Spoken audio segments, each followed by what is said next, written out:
Olá, eu sou Renata Palmier. Estamos dando início ao programa Grupo Mônaco de Cultura, que fala de arte e cultura da região metropolitana do estado do Rio de Janeiro. Hoje aqui conosco, Ricardo Cota, diretor e curador da Cinemateca do MAM, e Beth de Paula. Querida, muito obrigada pela sua presença aqui no nosso programa para a gente falar da sétima arte, de cinema, de curtas-metragens, de eventos na cidade de Niterói, de curtas na Sala de Cultura Leila Diniz, que é o espaço cultural da imprensa oficial do estado do Rio de Janeiro. Nessa próxima sexta-feira, dia 21, teremos 3 curtas-metragens exibidos e a nossa diretora, Beth de Paula, estará lá para bater um papo, para falar de cinema, de curta-metragem. Ricardo, muito obrigado mais uma vez pela sua presença aqui. Obrigado a você, Renata. Muito bom, Beth, muito obrigada. Estão todos já convidados. Sala de Cultura Leila Diniz, é o espaço cultural da imprensa oficial, que fica na rua Professor Heitor Carrilho, número 81. A primeira sessão é às 18h20, entrada franca. Muito bom. Não, eu acho que esse vai ser um curta-sexta bem especial, até porque nós pegamos a Beth de Paula de surpresa, porque eram filmes que já não passavam há muito tempo. Os 3 filmes escolhidos foram o SOS Brunet, o Por Dúvida das Vias e o Léo 1313.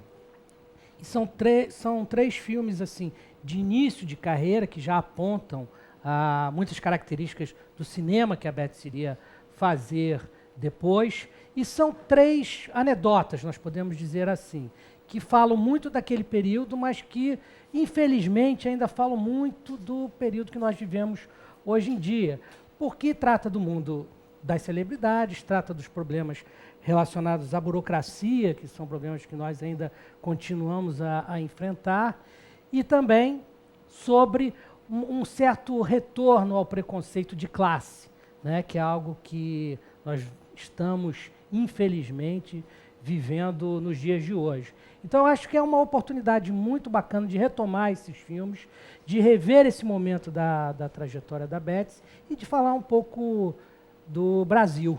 Eu até queria comentar isso agora com a Beth, queria que ela falasse como é que foi essa surpresa dela de ver essa exibição programada e como ela está sentindo revendo esses filmes hoje. Pois é, a surpresa dessa seleção, né? Quer dizer, são o SOS Brunet e o Por Dúvida das Vias são meus primeiros filmes, né? São filmes que eu fiz quando morava aqui no Rio, né? Quer dizer, que eu ainda moro, mas né, antes de me mudar para Brasília, onde eu fiz o Léo 1313. Tem que explicar que tem 30 anos aí do estado. Pois é, exatamente.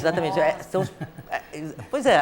Aí acontece alguma então coisa. eu imagino. Né? Tão contemporâneo, 30 anos, né? E você falou que são coisas do nosso cotidiano, do nosso dia a dia. Eu acho que a questão da burocracia, né, é uma questão, principalmente a burocracia, é uma questão que permeia a sociedade direto, né? Sempre foi uma questão muito séria, né? E Por Dúvida das Vias já tinha isso. O filme é muito engraçado, né? O curta-metragem, o que era fazer curta-metragem nessa época, né? A gente tem que ver que, quando eu comecei a fazer curta-metragem, em 86, o curta-metragem passava no cinema. Né? A gente estava num momento em que tinha a lei da obrigatoriedade do filme no cinema.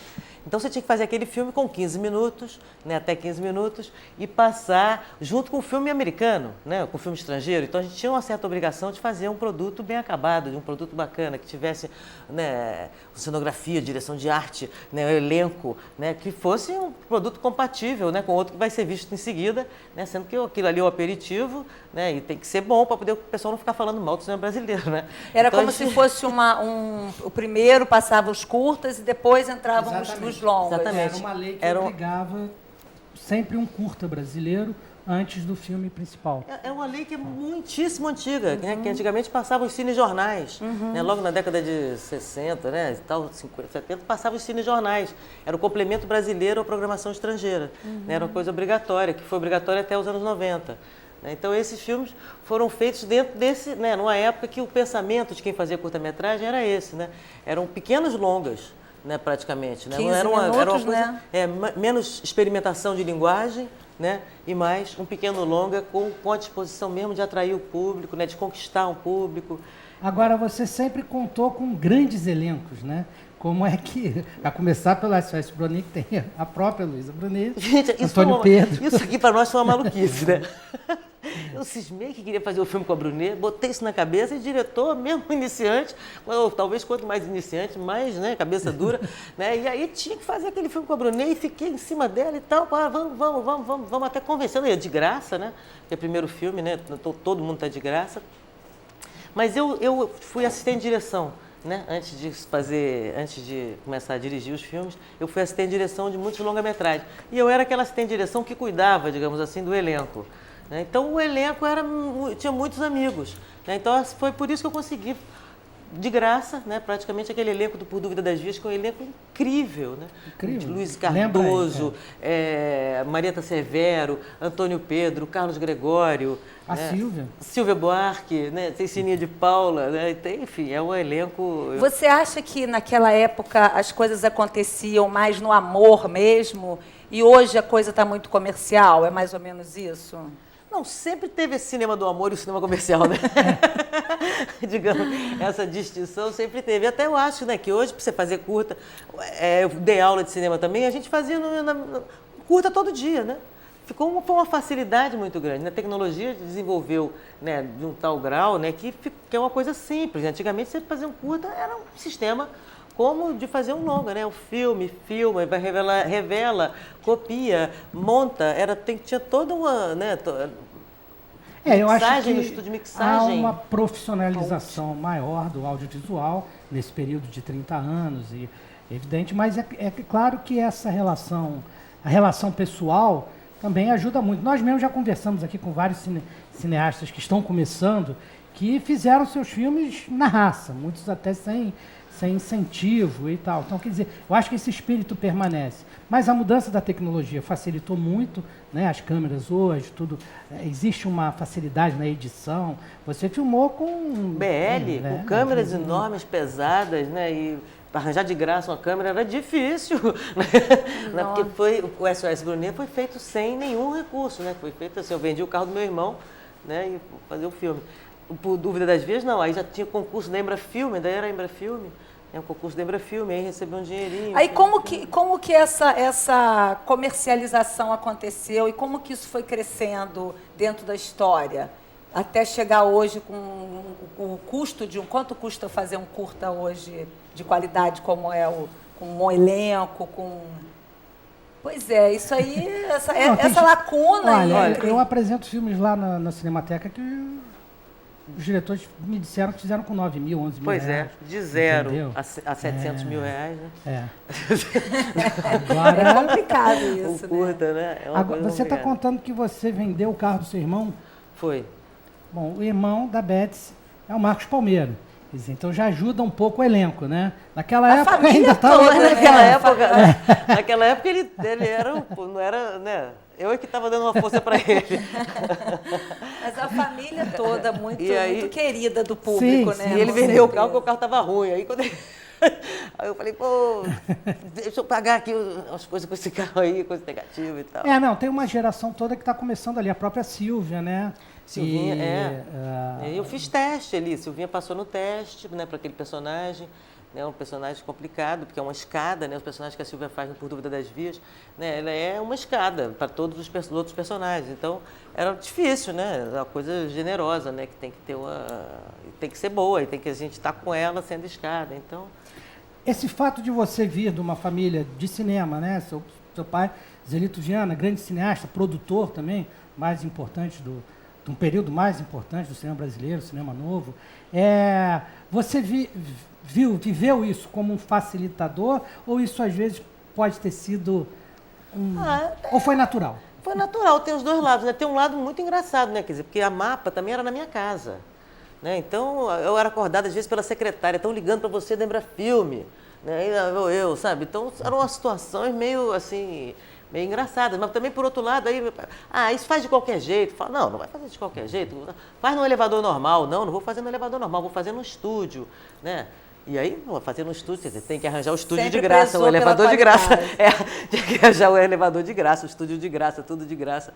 Né? E assim foi. Sempre prezou pela qualidade do trabalho, né? Acho que isso é muito importante. E porque tinha essa coisa, né? Você tinha um público no final, que era um público que estava assistindo aquele filme sem que, vamos dizer, que tinha pago a entrada para ver o outro, né? E que estava vendo aquele ali. Então você tinha que ganhar aquele cara para aquilo ali. né? Eu acho que o que facilitou, o que abriu o mercado foi recentemente são as televisões, né? Isso você poder passar, a quantidade aumentou muito. Né? E o curta, a demanda, pois é, o curta na televisão, ele fica ótimo, né? Uhum.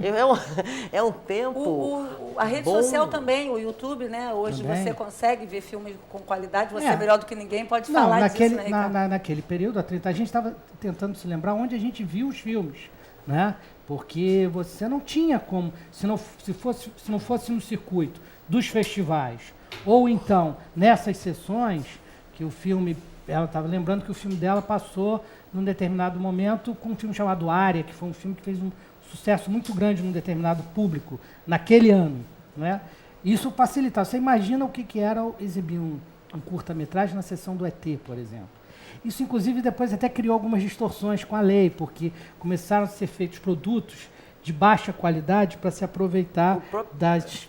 Entendi. O próprio exibidor fazia, porque tinha uma bilheteria, né? Aí depois passou a não ter mais a bilheteria, passou o Concine, comprava os filmes e ficava com a bilheteria, que também é o certo, né? Porque, vamos dizer, aquela bilheteria também não era nossa, né? Pois é, a bilheteria era do longa. Do longa, né? Mas uma parte dela, do complemento, então ia já para esse fundo da Embrafilme, que redistribuía.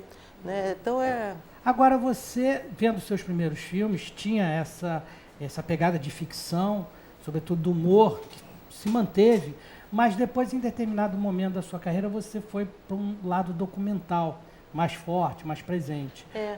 Como isso se deu? Assim? Essa coisa do humor foi uma coisa que foi caminhando naturalmente nos curtas. Né? Fui fazendo um engraçado, aí foi dando certo, né? E todo mundo falava, pô, esse negócio de fazer humor é difícil. E eu também achava que não era tão difícil assim, e aí o negócio mais ou menos estava dando certo. Aí quando eu fui para Brasília, lá tinha uma produtora que tinha um programa independente, que era um documentário independente para televisão, que eles faziam e o cara te dava o tema, some, só volta agora com o filme pronto. Então era um negócio muito bom, né? Porque pagava pouco, mas você podia fazer o que você quisesse. Então aí eu comecei a fazer documentário lá e comecei a gostar também, a curtir esse negócio de fazer documentário. E foi premiada, revelando Sebastião Salgado, né? Premiadíssima, né? Com documentário, né? De Sebastião Salgado. Ganhou um prêmio em Londres também. Não, os curtas, na época, também já tiveram seus prêmios, esses aí particularmente, né? Quer dizer, também nessa época tinha menos festival de cinema. Mas fazia curta, documentário? Não, esse documentário foi... É longa. Esse documentário é longa. O documentário é longa. Aí depois, porque daí eu comecei a fazer... Bom, peraí. Então primeiro fazia esses curtas de ficção, São 30 anos. 30 anos. Em 30 minutos. O SOS Brunet ganhou melhor montagem, melhor ator e melhor fotografia aqui no Festival do Rio. Né? O Por Dúvida das Vias passou em Gramado, ganhou o melhor filme do Júri Popular, depois ganhou também no Maranhão. Aí eu fui para Brasília, né? Aí os outros filmes, né? Tem um que chama, que não está na seleção, que é o Feliz Aniversário Urbana, que foi uma coisa incrível, de maluca, mas enfim. E aí veio o Léo, esse que ganhou a melhor direção também, aí eu fui indo, fazendo uma carreira ali, né? Porque aí começou tudo de novo, porque aí veio 90, acabou o Collor, e fui para Brasília e comecei tudo de novo. Então fui fazer o primeiro longa, quando eu terminei o Por Dúvida das Vias, todo mundo falou, tá pronta para fazer longa. Isso em 88, eu fui fazer o longa mesmo em 2000. Né? Nossa, que aí veio 90, acabou o Collor e aí começa tudo de novo, né? Bota o roteiro debaixo do braço e vamos lá. O primeiro longa é o Casamento de Luiz. Né? Aí o Casamento de Luiz foi muito bom também, ganhou um monte de prêmio lá nos festivais pequenininhos, mas ganhou um monte de prêmio. Depois eu fiz o Celeste Estrela, né? E aí, que é a história de uma cineasta querendo fazer um filme, que é justamente a história do primeiro, de como foi para fazer o primeiro, né? Você fez um filme de como você fez o primeiro. Bastante autobiográfico. O Ministério abriu um concurso para roteiro de longa-metragem de ficção, baixo orçamento, o primeiro concurso, né? Aí eu falei, pô, eu tenho que escrever uma coisa, tinha muito pouco tempo, né? Então tem que ser seja uma coisa que eu saiba muito, né? Não preciso de tanta pesquisa, tem que estar para dentro de mim, né? Isso. Aí eu falei, bom, dentro de mim só tem esse filme que foi um trabalho doido para fazer, então vai ser sobre isso que vai ser feito. E aí o Celeste, né? E aí foi um filme até bastante bem aceito. Aí depois Vendo o Alugo. Aí Vendo o Alugo. Aí voltei para o Rio, aí tudo de novo. Né? Começa tudo de novo. Aí Vendo o Alugo e Revelando Sebastião Salgado foi logo depois também, junto. O Vendo o Alugo estava tão difícil de sair que eu me inscrevi para fazer o Revelando Sebastião Salgado. Daí saíram os dois ao mesmo tempo. Pois É, foi. aí foi 2013. Agora, mas, e você teve uma série sobre fotógrafos também, não E foi? aí, recentemente, o que eu ando fazendo agora é uma série justamente de documentários, são 26 filmes sobre fotógrafos brasileiros de cinema, né? E muito legal, muito bom, muito bom. Aulas de cinema incrível, aprendi muito. E uma coisa bacana também é que nesses 30 anos, muitas daquelas pessoas que trabalhavam com você estão ainda aí. Jacques Chouis, por exemplo, eu vi que ele estava, eu não me lembro... Jacques Chouis fez Por no Dúvida das SOS ou no- Vias, não, ah, Por Dúvida no- das Vias, É. né? Aí depois fez Vendo a Lugo, fez Revelando Sebastião Salgado e a gente fez junto o Luz e Sombra, né? Que é para o canal Curta, é muito legal. Quarta-feira à noite, passa, né? Quarta-feira, 10 horas da noite, entra, é muito bom. Apesar do prêmio, né, no documentário, vários prêmios, todos aqui que você citou, eu soube que você é obcecada por comédia, né? Como é que é isso? Eu gostei muito dessa entrevista que você deu. Eu acho que a comédia é uma coisa, fazer rir é uma coisa que faz muito bem à saúde. Eu acho que não tem nenhuma contraindicação, sabe? Eu acho que humaniza os seres humanos, é uma coisa que diferencia os seres humanos de outros animais, né? Outros animais choram, têm fome, têm saudade, mas não riem. Essa capacidade de rir é uma capacidade única do ser humano. Então você ri, se humaniza, né? Você se melhora como ser humano quando você está, sabe? Acho que a humanidade fica melhor, entendeu? Você rindo. Com certeza. Então eu sou assim partidária mesmo, sabe? Do poder do riso, né? Do poder de você... E você rir de si mesmo, achar graça, sabe? Você conseguir trazer uma reflexão com o riso é uma coisa também difícil e muito prazerosa quando você consegue. Né? Nem sempre a gente consegue, né? Às vezes passa também, é um limite. A comédia é muito interessante que você vai um limite ali do... Aí vai escorregando, né, na verdade. Mas, por exemplo... Ficou sério, ficou pastelão, não teve graça. No documentário, você trabalhando, eu não sei como é que é o humor do Sebastião Salgado. Eu até acho que o seu filme abre mais, mostra mais ele no dia a dia como pessoa do que o Sal da Terra. É um filme que tem... É o Sal da Terra, né? É. Que tem um enfoque mais abrangente, mostrar ele como... Eu achei que você conseguiu se aproximar da pessoa dele, do lado mais humano dele no seu filme. Esse é um diferencial muito grande. E termina, inclusive, com uma grande feijoada, né? Que eu acho que é sempre uma sorte, coisa... né? Extremamente simpática. Como é que era o humor do Salgado? Salgado, bom, eu já conhecia o Sebastião Salgado, né? Quando eu me dispus a fazer o documentário, quando eu fiz o filme, eu já conhecia anteriormente, ele era amigo dos meus pais, né? E eu conhecia muito o Juliano também, que é o filho deles. Então, eu tinha combinado com o Juliano, vamos fazer um filme sobre seu pai. Ele passou na minha casa assim, eu falei, vamos fazer um filme sobre seu pai, aqui um concurso, vamos escrever. Né? Aí, vamos, top, tudo bem. Ele já existia o Sal da Terra, né? A gente já sabia que ia ter o Sal da Terra. Eu falei, não, mas o Sal da Terra, eu achei... Você não tinha visto ainda? Não, já existia a ideia. Ele filmou depois de mim. Ah, tá. Mas já existia. O Vim Vendas vai fazer um filme e vai ser sobre Gênesis. Mas o que tinha me sido dito é que seria sobre o Gênesis, sobre o último trabalho. Eu falei, não, eu não quero fazer nada sobre Gênesis, eu quero fazer um filme sobre a pessoa do Tião.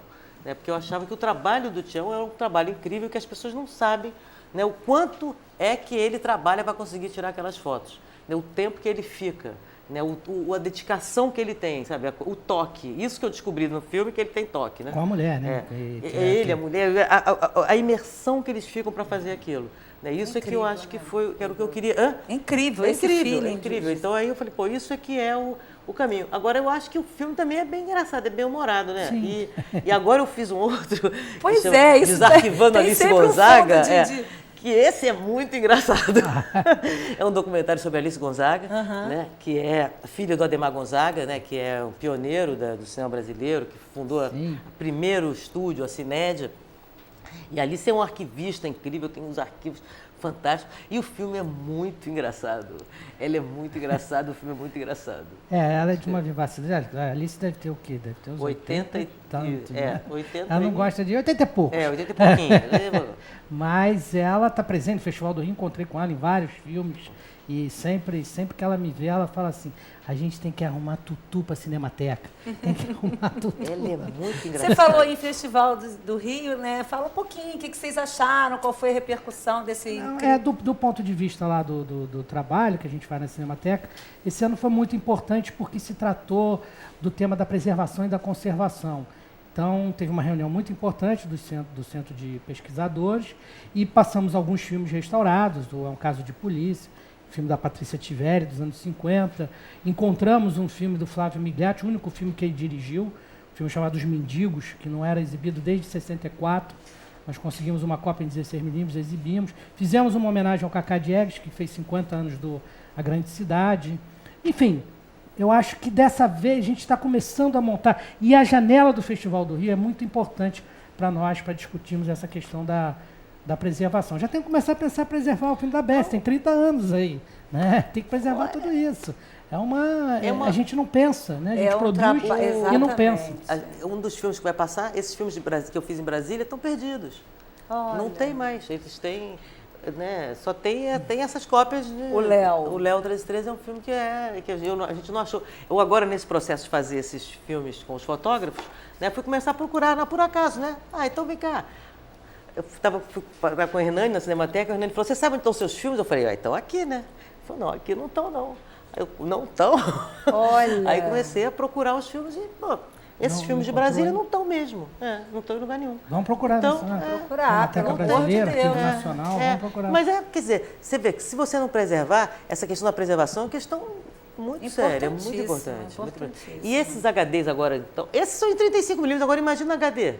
O que aconteceu? O HD, o material que o filme de Salgado, por exemplo, o material bruto todo perdi tudo. O HD pifou, quando estava fazendo backup, no meio do backup, pifou o HD. Pronto. Simples assim, você não tem mais. Acabou. Sente-se uma dor no peito, né? Assim, profunda. Incrível. Meu Deus, agora eu fiquei. Não tem jeito. Agora eu fiquei. Isso é um problema sério. Esse é um problema seríssimo. A memória está se perdendo.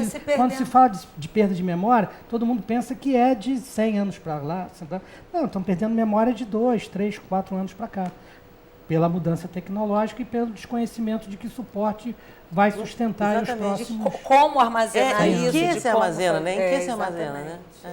Ricardo, você trouxe esse livro aqui para mostrar para a gente. Vamos falar um pouquinho dele, você queria Pois esse livro são os 100 melhores filmes brasileiros. Foi um trabalho feito pela Abracine, que é a Associação Brasileira de Críticos de Cinema, que fez um levantamento com vários críticos de todo o Brasil, e se chegou numa votação aí aos 100 filmes do século XX que seriam assim mais importantes. Esse livro será lançado no sábado, 19 horas, na Cinemateca do Museu de Arte Moderna. Então, quem puder também comparecer lá, ver o Curta Sexta, aí se prepara para sábado, tem um fim de semana cinematográfico e, enfim, eu acho que é um trabalho muito bonito que vale a pena ser prestigiado. Com certeza. Parabéns. Muito bom.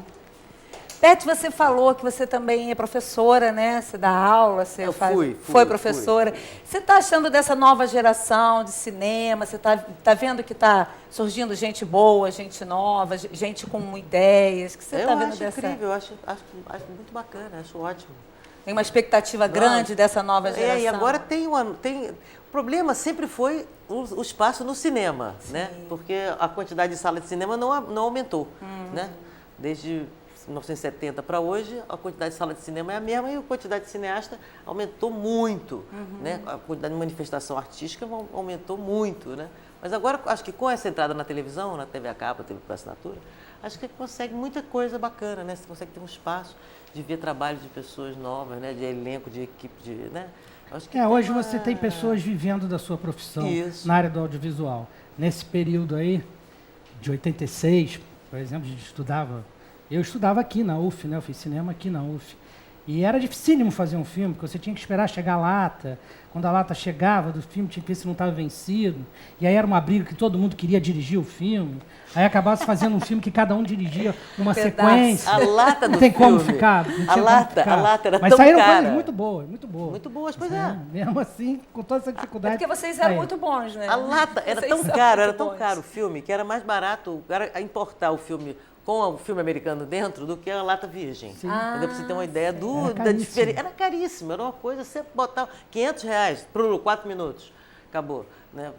De novo, outro plano. E não Era tinha, uma- você não tinha como saber se tinha ficado bom ou ruim, né? Só na hora de revelar, só depois de revelar.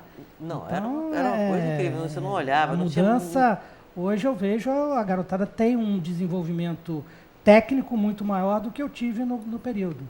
Né? Oportunidade, Nossa, né? com Oportunidade também. certeza. certeza. O treino de estar fazendo, de estar mexendo, né? Vamos fazer de novo, vai aprendendo, né? Você aprender, Apaga, deleta, apaga. começa de novo. Né? O mesmo problema que tem em perder a memória, tem na facilidade de produzir também, não? Se você perde, como você falou assim, você vai sentir a dor no peito de ter perdido um filme, né? Mas também você tem muito mais facilidade de produzir um novo filme. Sim, é mas- o balanço, né? Mas a perda Mas A a perda perda, do não. filme, É nossa, eu irreversível, levei um né? susto agora aqui. Falei, meu Deus, como é que você perde um né? documento desse? É irreversível. Então, hoje, o que se faz muito... A França está fazendo isso. Quer dizer, filmes até determinado valor, o Centro Nacional de Cinematografia banca um internegativo em 35 milímetros, porque ainda não se chegou à conclusão de que haja um suporte mais confiável do que esse. Só que eles têm um trabalho de preservação que a gente não tem. E filmes acima de determinado valor, o produtor é obrigado a entregar uma Até a cópia cópia. em 35 milímetros. É o que até agora. Isso é caríssimo, isso não é qualquer país pode fazer isso. Mas foi a forma que eles encontraram de manter um material preservado. Às vezes fico achando que devia botar tudo nas nuvens, mas também essas nuvens em algum lugar elas estão, né? Elas não são... É complicado. né? Essas, A gente não pega. essa né? nuvem a gente não pega, mas ela existe em algum lugar, né? Beth, nós trouxemos um pedacinho do curta-metragem que vai ser exibido na Sala Leila Diniz para o nosso público ficar com gostinho e ir à Sala de Cultura Leila Diniz na próxima sexta-feira, dia 21, às 18h20. E a gente te agradece desde já, muito obrigado, passou rápido, né? Pois é. Já está o convite aqui para o próximo, para você vir aqui, o espaço está aberto para você sempre que você quiser vir, Obrigada. tá bom? Ótimo. Ricardo também, muito obrigado. Vamos ver um pedacinho dos curtas, são 2 curtas que nós trouxemos para o público.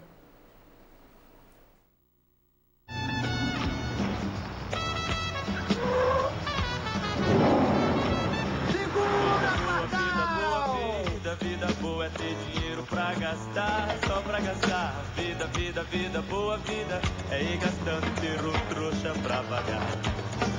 Vida boa, vida boa é ter dinheiro pra gastar, só pra gastar. Vida boa, vida é ir gastando e ter um trouxa pra pagar.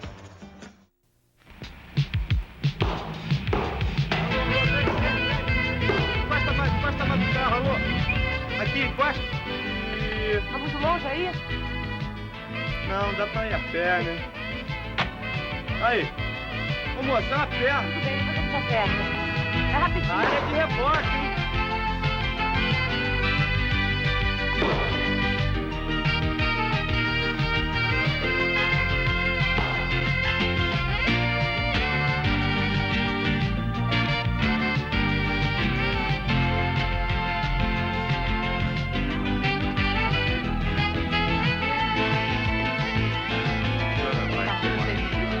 Dá uma olhadinha no edital da lista.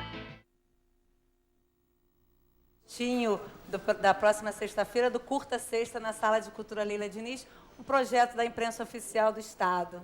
Beth, muito obrigado mais uma vez, professora. Estará lá, com certeza. Com certeza, A gente com bater um certeza. papo, né, para conversar um pouquinho sobre o curta. Ricardo, mais uma vez, muito obrigada. Se você quiser mandar a sua pauta, seu projeto, seu trabalho, entre em contato com a gente. Produção, sem o cedilho e sem o tio, @unitv.uf.br. gmculturatv@gmail.com. Até o próximo Grupo Mônaco de Cultura.